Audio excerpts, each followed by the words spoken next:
Hello everyone. In previous lecture we have discussed the chapter drugs acting on respiratory system.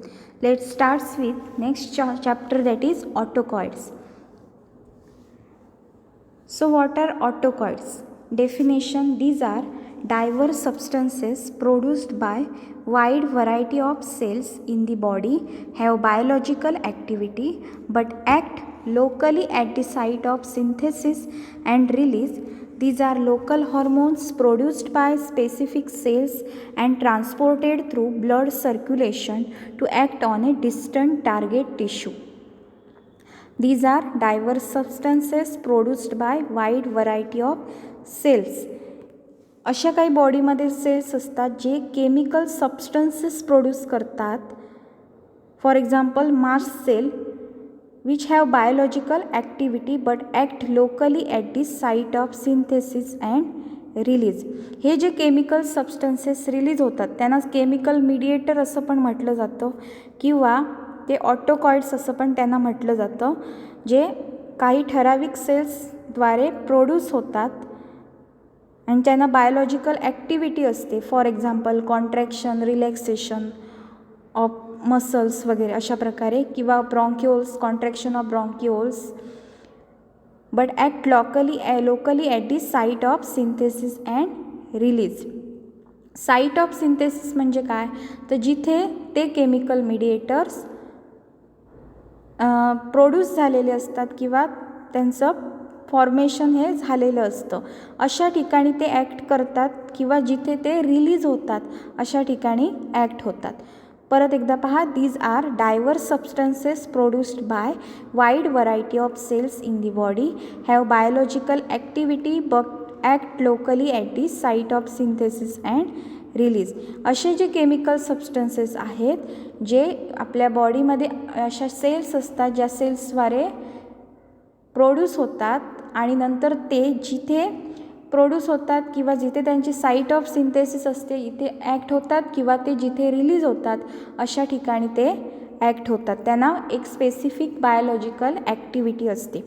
These are local hormones produced by specific cells and transported through blood circulation to act on a distant target tissue. हे local hormones आहेत जे release होत असतात and produced by specific cells, for example mast cell, and transported through blood circulation, म्हणजे ब्लडद्वारे ते target tissue किंवा target सेलपर्यंत पोचवले जातात ब्लड सर्क्युलेशन मार्फत. They involve in various physiological and pathological processes. For example reaction to injury, म्हणजे आपल्याला एखादी इंजुरी झालेली असते अशा वेळी जो काही रिस्पॉन्स प्रोड्यूस होतो की त्याच्यामुळे जो काही रेडनेस किंवा पॅचेस प्रोड्यूस होतात, फॉर एक्झाम्पल ॲलर्जी असेल किंवा ॲलर्जीमुळे जे रॅशेस प्रोड्यूस होतात तर ते कशामुळे होत असतात, तर हे जे डायव्हर्स सबस्टन्सेस असतात, ऑटोकॉइड्स असतात, ते रिलीज होतात आणि त्याची जी काही सूचना असते ती आपल्याला मिळत असते. मग ही जी ह्या ज्या प्रोसेसेस आहेत, फिजिओलॉजिकल किंवा पॅथॉलॉजिकल प्रोसेसेस आहेत त्या प्रोसेसेस या केमिकल मीडिएटर्स किंवा ऑटोकॉइड्स मार्फत केल्या जातात. Classification: amine autacoids. हे ऑटोकॉइड्स अमाइन इन नेचर असतात.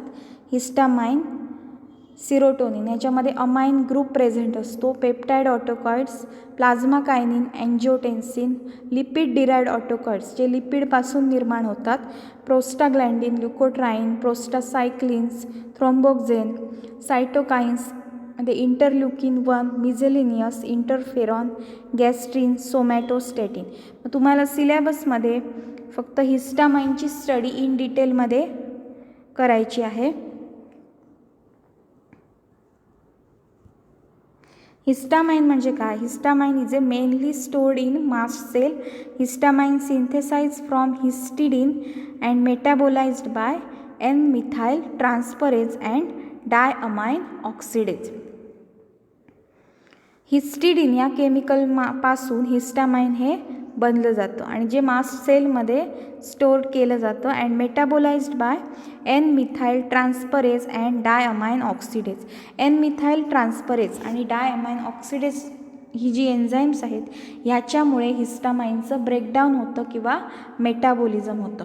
Histamine is present in the tissue of skin, gastric and intestinal mucosa, lungs, liver and placenta. हिस्टामाइनचं लोकेशन कुठे आहे, कुठे हिस्टामाइन प्रेझेंट असतं? In the tissue of skin, gastric and intestinal mucosa म्हणजे gastro intestinal ट्रॅक्टची म्युकोजा आहे ती, lungs, liver and प्लाझेंटा जिथे histamine हे प्रेझेंट असतं.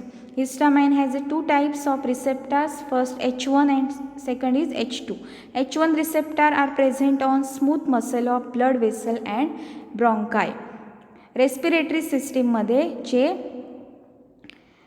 ब्रॉन्क्युल्स आहेत त्या ब्रॉन्क्युल्सच्या स्मूथ मसल्स मध्ये हिस्टामाइन रिसेप्टर H1 रिसेप्टर हे प्रेझेंट असतात किंवा ब्लड वेसलचे जे स्मूथ मसल आहेत त्याच्यामध्ये H1 रिसेप्टर प्रेझेंट असतात. Location of H1 receptor is smooth muscle of blood vessel and bronchioles. ब्रॉन्क्युल्सचे जे स्मूथ मसल्स आहेत त्याच्यामध्ये पण H1 रिसेप्टर्स प्रेझेंट असतात. H2 receptors are present in gastric gland म्हणजे गॅस्ट्रिक म्युकोजामध्ये फॉर एक्झाम्पल किंवा इंटेस्टिनल म्युकोजामध्ये हिस्टामाइन प्रेझेंट असतं आणि जे गॅस्ट्रिक ग्लँडमध्ये ते ॲक्ट होतं. H1 action of histamine. Blood वेसलमध्ये हिस्टामाइन वॅसोडायलेशन प्रोड्यूस करतात. Blood pressure, hypotension due to dilation of capillaries and veins. Triple response. Intradermal injection of histamine show 3 responses. First is reddening at the site of injection, त्यालाच म्हटलं जातं flush due to capillary dilation. Flare means irregular patch beyond the flush due to arteriolar dilation. Next development of localize oedema that is wheal due to deposition of fluid from capillaries and venules. Bronchoconstriction and uterine contraction. H1 action of histamine परत एकदा पाहूया. Blood वेसल्समध्ये H1 action काय produce होते. तर blood वेसल्समध्ये तुम्ही पाहिलंच आता H1 रिसेप्टर हे प्रेझेंट असतात. Smooth muscles of blood vessel. Blood वेसलचे जे स्मूथ मसल्स असतात ज्याच्यावर काय असतात H1 रिसेप्टर्स हे प्रेझेंट असतात. मग हे जे हिस्टामाइन रिलीज होत असतं ते काय करत असतं, हिस्टामाइन रिसेप्टरला बाइंड होत असतं. मग H1 रिसेप्टर ब्लड वेसलच्या स्मूथ मसलमध्ये प्रेझेंट असतात. जेव्हा हिस्टामाइन त्या H1 रिसेप्टरना बाइंड होतं तेव्हा वॅसोडायलेशन प्रोड्यूस होतं म्हणजेच dilation of blood vessels. Next blood प्रेशरवर काय त्याचा इफेक्ट होतो. ब्लड वेसलचं जर डायलेशन झालं तर त्याच्यामुळे काय होणार, हायपोटेन्शन प्रोड्यूस होणार म्हणजे decrease in blood pressure than normal due to dilation of capillaries and veins. Capillaries and veins are types of blood vessels. Triple response म्हणजे काय तर जेव्हा हिस्टामाइन इंट्राडर्मली इंजेक्ट करून जी टेस्ट घेतली जाते पाहिलं जातं तेव्हा त्याचे 3 रिस्पॉन्स हिस्टामाइन प्रोड्यूस करतं आणि त्याला म्हटलं जातं ट्रिपल रिस्पॉन्स. इंट्राडर्मली जेव्हा हिस्टामाइन हे इंजेक्ट केलं जातं तेव्हा हिस्टामाइन काय प्रोड्यूस करतो action. First reddening at the site of injection म्हणजे जिथे इंजेक्शन दिलेलं आहे त्या साईटमध्ये तो जो एरिया आहे ती साईट आहे ती रेडिश होते. That is flush due to capillary dilation. मग त्यालाच काय म्हटलं जातं की फ्लश असं म्हटलं जातं. आणि ते कशामुळे होत असतं, कॅपिलरी डायलेशन. कॅपिलरी म्हणजे स्मॉलेस्ट ब्लड वेसल्स असतात त्यांच्या डायलेशनमुळे रेडनिंग प्रोड्यूस होत असतं. Next flare that is irregular patch beyond the flush. जो रेडिश झालेला पार्ट आहे त्याच्या बाजूला पॅच फॉर्मेशन प्रोड्यूस होतं त्याला म्हटलं जातं flare due to arteriolar dilation. म्हणजे आर्टेरिओल्सचं जे डायलेशन झाल्यामुळे फ्लेअर प्रोड्यूस होतं. आर्टेरिओल्स हे आर्टेरीजपेक्षा लहान असतात आणि कॅपिलरीजपेक्षा मोठे ब्लड वेसल्स असतात. Development of localize oedema that is wheal due to deposition of fluid from capillaries and venules. Oedema म्हणजे काय, तर त्या जागी सूज होत येते, that is wheal due to deposition of fluid from capillaries and venules, ह्यालाच म्हटलं जातं व्हील. मग ट्रिपल रिस्पॉन्स काय आहे, flush, flare and wheal. This is triple response of histamine. Next bronchoconstriction and uterine contraction. Histamine ब्रॉन्क्युल्सचं constriction produce करतो. ब्रॉन्क्युल्सच्या smooth मसलमध्ये H1 receptors present असतात. त्या रिसेप्टर्सना जेव्हा हिस्टामाइन बाइंड होऊन ॲक्शन प्रोड्यूस करतं तेव्हा ब्रॉन्क्युल्सचं कन्स्ट्रिक्शन होत असतं.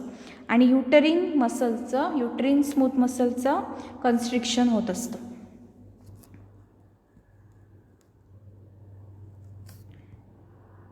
H2 action of histamine. H2 receptors हे कुठे प्रेझेंट असतात, तर गॅस्ट्रिक म्युकोजा आणि इंटेस्टिनल म्युकोजामध्ये H2 रिसेप्टर प्रेझेंट असतात. किंवा एक्झोक्राईन ग्लँड्स काही असतील तर त्याच्यामध्ये H2 रिसेप्टर्स प्रेझेंट असतात. मग या एक्झोक्राईन ग्लँड किंवा गॅस्ट्रिक ग्लँडमध्ये जेव्हा हिस्टामाइन ॲक्शन रिलीज होतं तेव्हा H2 रिसेप्टरला बाइंड होऊन ते ॲक्शन प्रोड्यूस करतं. Increase gastric acid and pepsin secretion due to direct action exerted on parietal cells through H2 receptors. तुम्हाला माहीतच असेल परायटल सेल्स जे स्टिम्युलेट होतात ज्याच्यामुळे HCl हे सिक्रिट होत असतं, हायड्रोक्लोरिक ॲसिड. जेव्हा गॅस्ट्रिक ॲसिड आणि पेप्सिनचं सिक्रिशन इन्क्रीज होतं H2 ॲक्शनमुळे. H2 ॲक्शन म्हणजे H2 रिसेप्टर जिथे जिथे प्रेझेंट असतात GITमध्ये तिथे जेव्हा हिस्टामाइन H2 रिसेप्टरला बाइंड होतं तेव्हा जी ॲक्शन प्रोड्यूस करतं ती ॲक्शन आहे increase gastric acid and pepsin secretion, ज्याच्यामुळे गॅस्ट्रिक ॲसिड आणि पेप्सिनचं सिक्रिशन हे इन्क्रीज होत असतं, म्हणजे HClचं सिक्रिशन इन्क्रीज होत असतं. Due to direct action exerted on a parietal cell through H2 receptors. Parietal cells जे स्टमकमध्ये असतात त्याच्यावर जे H2 रिसेप्टर्स प्रेझेंट असतात त्याला हिस्टामाइन बाइंड होऊन हे ॲक्शन प्रोड्यूस करतं. Histamine plays a crucial role in acidity and acid peptic disorder. ही जी ॲसिडिटी प्रोड्यूस होते किंवा acid peptic disorders, pepsin release झाल्यामुळे जे पेप्टिक डिसऑर्डर्स प्रोड्यूस होतात त्याच्यासाठी हिस्टामाइन एक महत्त्वपूर्ण काम करतं. म्हणजे हिस्टामाइनचा हा फिजिओलॉजिकल रोल काय आहे, तर histamine plays a crucial role in acidity and acid peptic disorders. Next pathophysiological role of histamine. Gastric secretion, allergic reaction, transmitter involved in brain in wakefulness, inflammation, tissue growth and repair, headache.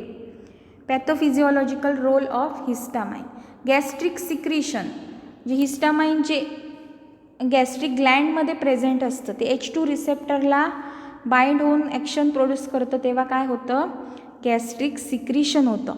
Allergic reaction म्हणजे जेव्हा histamine स्किनवर असतो, एखादा dust particle जे आपल्या स्किनच्या कॉन्टॅक्टमध्ये येतो तेव्हा जेव्हा ॲलर्जी जी प्रोड्यूस होत असते ती कशामुळे होत असते, तर स्किनमध्ये H1 रिसेप्टर प्रेझेंट असतात, ज्या H1 रिसेप्टरला हिस्टामाइन बाइंड होऊन ॲलर्जिक रिॲक्शन प्रोड्यूस करतं. Transmitter involved in brain in wakefulness. Histamine ब्रेनमध्ये वेकफुलनेस निर्माण करतो, अलर्टनेस निर्माण करतो. Inflammation, tissue growth and repair. Inflammation म्हणजे एखादी इंजुरी झालेली असते अशा वेळी जे इन्फ्लामेशन होत असतं जे कशामुळे होत असतं, तर हिस्टामाइनमुळे ते इन्फ्लामेशन प्रोड्यूस होतं. Tissue growth and repair. Tissue एखादा जर डॅमेज होत असेल तर त्याची ग्रोथ, त्याचं रिपेअर करण्याचं काम किंवा टिश्यूची ग्रोथ, अनेक सेल डिव्हाइड होऊन सेल जेव्हा एकत्र येतात तेव्हा जो टिश्यू फॉर्म होतो, मग त्या टिश्यूची जी ग्रोथ असते ती होण्यासाठी हिस्टामाइन रिस्पॉन्सिबल असतं किंवा एखाद्या डॅमेज टिश्यू रिपेअर करण्यासाठी हिस्टामाइनची गरज असते. हिस्टामाइनमुळे हेडेक प्रोड्यूस होतं. So these are the pathophysiological role of histamine. Uses of histamine. हिस्टामाइनचा यूज कृत्रिमरित्या कसा केला जातो, हा जो आधी मी सांगितला तो काय आहे, पॅथोफिजिओलॉजिकल रोल आहे, जो नॅचरली आपल्या बॉडीमध्ये जे हिस्टामाइन रिलीज होत असतं त्याचा रोल काय आहे तो सांगितला. आता युजेस ऑफ हिस्टामाइन म्हणजे काय, तर आर्टिफिशियली हिस्टामाइन पेशंटला कशासाठी दिलं जातं, तर त्याचा काही थेरापेटिक यूज नाही, पण डायग्नोस्टिक यूजसाठी हिस्टामाइन हे यूज केलं जातं. Histamine has no therapeutic use, there are some diagnostic uses. Diagnostic म्हणजे एखाद्या गोष्टीची टेस्ट डायग्नोसिस करण्यासाठी, निदान करण्यासाठी एखाद्या आजाराचं हिस्टामाइनची आवश्यकता असते. To test stomach secretory capacity and to diagnose achlorhydria. अक्लोरहायड्रियामध्ये HClचं सिक्रिशन हे डिक्रीज झालेलं असतं. अशावेळी हिस्टामाइनची लेवल ही चेक केली जाते आणि ज्याच्यामुळे अक्लोरहायड्रिया हा डायग्नोज केलं जातं, अक्लोरहायड्रियाचं निदान केलं जातं. To test stomach secretory capacity, स्टमकची सिक्रिटरी कॅपॅसिटी ही टेस्ट केली जाते. To test bronchial hyperactivity in asthmatics. अस्थमाचे जे पेशंट आहेत ज्यांची ब्रॉन्किओल्सचं टेस्टिंग केलं जातं, म्हणजे ब्रॉन्किओल्स हायपर ॲक्टिव्हिटी म्हणजे अतिरिक्त ॲक्टिव्हिटी जी असते ब्रॉन्किओल्सची, ती अस्थमा पेशंटमध्ये जे ब्रॉन्किओल्सचं कन्स्ट्रिक्शन झालेलं असतं, मग अशावेळी हिस्टामाइन त्या व्यक्तीला ॲडमिनिस्टर्ड करून त्याची ब्रॉन्किओल्सची हायपर ॲक्टिव्हिटी ही चेक केली जाते. जेव्हा ब्रॉन्किओल्स हे कॉन्ट्रॅक्ट होतात, हायपर ॲक्टिव्ह होतात, तर तेव्हा आपण डायग्नोज करू शकतो की तो पेशंट अस्थमा पेशंट आहे. So uses of histamine are, there are some diagnostic uses. Histamine has no therapeutic use. To test stomach secretory capacity and to diagnose achlorhydria. To test bronchial hyperactivity in asthmatics. Antihistaminic drugs. Antihistaminics are the pharmacological agents when administered externally antagonize effect of histamine by blocking H1 and H2 receptor. H1 आणि H2 असे दोन histaminic रिसेप्टरचे types आहेत. मग अँटीहिस्टामिनिक drugs काय करतात, ते जेव्हा ॲडमिनिस्टर्ड केले जातात तेव्हा ते कुणाला अँटागोनाइज करतात, तर H1 आणि H2 रिसेप्टरना ब्लॉक करून हिस्टामाइनची जी ॲक्शन आहे ती अँटागोनाइज करतात किंवा त्यांना प्रिव्हेंट केलं जातं, रोखलं जातं. H1 blockers are used in treatment of allergy and motion sickness. Allergy म्हणजे फॉर एक्झाम्पल रॅशेस असतील किंवा रेस्पिरेटरी ॲलर्जी असेल, रेस्पिरेटरी सिस्टीममध्ये जी ॲलर्जी प्रोड्यूस होते, फॉर एक्झाम्पल अस्थमा वगैरे, मग ह्या ॲलर्जीच्या ट्रीटमेंटसाठी H1 ब्लॉकर्स हे दिले जातात. किंवा मोशन सिकनेस म्हणजे प्रवासामध्ये जो ओमिटिंगचा जो त्रास होत असतो, नॉझिया किंवा ओमिटिंगचा, अशावेळी मोशन सिकनेसमध्ये सुद्धा अँटीहिस्टामिनिक दिले जातात. जे अँटीहिस्टामिनिक अँटी ओमिटिंग टॅबलेट्स असतात ते अँटीहिस्टामिनिक इन नेचर असतात. H2 blockers are used in treatment of peptic ulcer. कारण हिस्टामाइन जे गॅस्ट्रिक ग्लँडमध्ये जेव्हा स्टिम्युलेट होत असतं, ॲक्ट होत असतं, तेव्हा काय होतं, पेप्सिनचं सिक्रिशन हे इन्क्रीज होत असतं किंवा गॅस्ट्रिक ॲसिड असेल, फॉर एक्झाम्पल हायड्रोक्लोरिक ॲसिड असेल, तर त्याची लेवल ही इन्क्रीज होत असते. मग अशावेळी H2 ब्लॉकर्स हे ड्रग काय करतात, तर H2 रिसेप्टर्स गॅस्ट्रिक ग्लँडमध्ये प्रेझेंट असतात त्यांना ब्लॉक करतात, ज्याच्यामुळे पेप्टिक अल्सरच्या ट्रीटमेंटसाठी H2 ब्लॉकर्स हे यूज केले जातात. Classification. H1 antagonist, conventional antihistaminics or anti allergies हा पहिला पार्ट आहे. त्याच्यामध्ये सबटाईप आहे फर्स्ट जनरेशन H1 अँटागोनिस्ट. हे काय करायचे, कन्व्हेन्शनल अँटीहिस्टामिनिक्सचा हा एक सबटाईप आहे. हे काय करतात, ड्रग्स सिडेशन प्रोड्यूस करतात. First anti allergies drugs, promethazine, antazoline, pheniramine. Antiemetics drugs म्हणजे जे ओमिटिंगला प्रिव्हेंट करतात, प्रोमिथाझिन, डायफेनहायड्रामाइन, सायक्लाझिन, ब्युसायक्लाझिन. अँटीटसिव्स जे कफसाठी ट्रीटमेंट कफसाठी दिले जातात, डायफेनहायड्रामाइन, फेनिरामाइन. हे तुम्ही respiratory system, drug acting on respiratory system या चॅप्टरमध्ये याचा अभ्यास केलेलाच आहे. अँटीकोलिनर्जिक ड्रग्स सिप्रोहेप्टाडिन, सायक्लिझिन, हायड्रॉक्सिझिन हे जे टाईप्स आहेत ते फर्स्ट जनरेशन H1 अँटागोनिस्टमध्ये येतात. Next second generation H1 antagonist हे जे ड्रग्स आहेत हे फर्स्ट जनरेशन नंतर डिस्कवर झालेले ड्रग्स आहेत आणि जे सिडेशन प्रोड्यूस करत नाहीत, हे CNSला सेंट्रल नर्वस सिस्टीमला डिप्रेस करत नाहीत आणि त्यांना ॲडिशनल अँटी ॲलर्जिक ॲक्टिव्हिटी असते.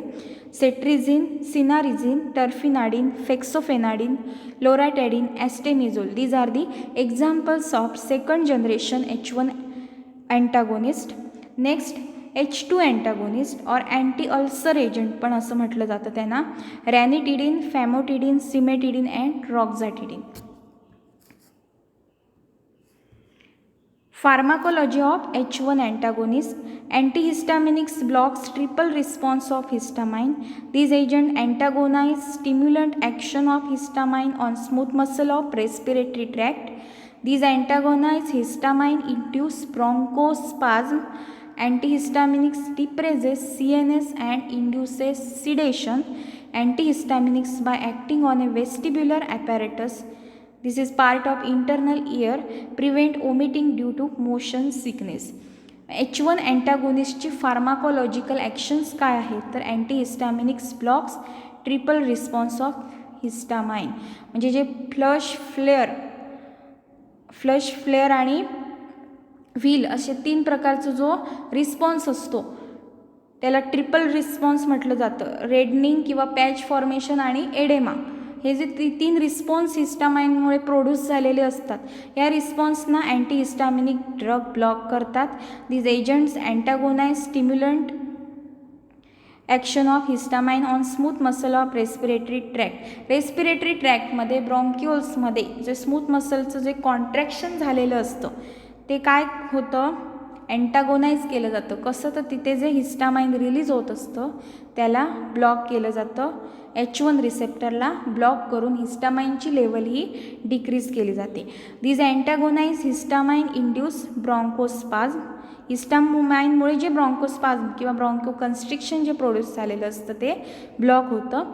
अँटीहिस्टामिनिक depresses CNS and induces sedation. Antihistaminic drug जे फर्स्ट जनरेशन किंवा कन्व्हेन्शनल अँटीहिस्टामिनिक ड्रग्स आहेत ते काय करतात, सेंट्रल नर्वस सिस्टीमला डिप्रेस करतात आणि ज्याच्यामुळे सिडेशन प्रोड्यूस होतं. Antihistaminics by acting on vestibular apparatus. Vestibular apparatus is a part of internal ear which prevent vomiting due to motion sickness. प्रवासाच्या वेळी जी ओमिटिंगचा जो त्रास होत असतो अशा वेळी अँटीहिस्टॅमिनिक्स ड्रग्स काय करतात तर वेस्टिब्युलर ॲपॅरेटसवर ॲक्ट होतात, prevent vomiting due to motion sickness.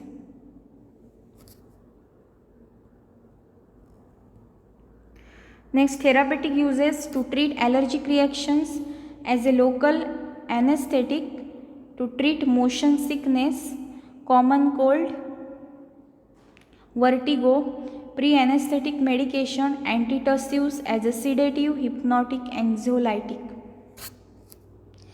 To treat allergic reactions, जे काही ॲलर्जी डस्ट किंवा पोलन ग्रेन्स किंवा फूड पार्टिकल्समुळे जे रॅशेस प्रोड्यूस होतात, स्किन ॲलर्जी प्रोड्यूस होते किंवा रेस्पिरेटरी सिस्टीमवर जी ॲलर्जी प्रोड्यूस होते त्याच्या ट्रीटमेंटसाठी ॲज अ लोकल ॲनेस्थेटिक म्हणून अँटीहिस्टॅमिनिक ड्रग्स दिले जातात. To treat motion sickness, common cold, vertigo, pre anaesthetic medication म्हणजे ॲनेस्थेशिया देण्यापूर्वी प्री ॲनेस्थेटिक मेडिकेशन्स ही काही ठराविक ॲक्शन प्रोड्यूस होण्यासाठी दिले जातात.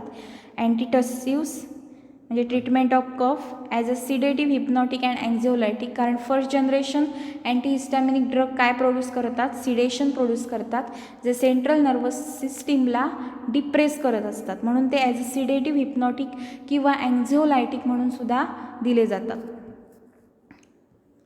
Side effects, sedation, fatigue, dryness of mouth, blurring of vision, sense of tightness in chest.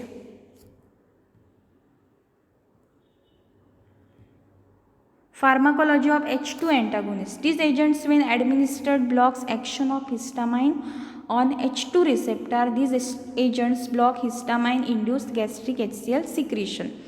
Parietal सेल्सद्वारे जे HClचं सिक्रिशन होत असतं ते H2 अँटागोनिस्ट ब्लॉक करतात. H2 रिसेप्टरला ब्लॉक करून हिस्टामाइनची लेवल ही डिक्रीज करतात, ज्याच्यामुळे HCl हायड्रोक्लोरिक ॲसिडचं सिक्रिशन हे डिक्रीज होतं.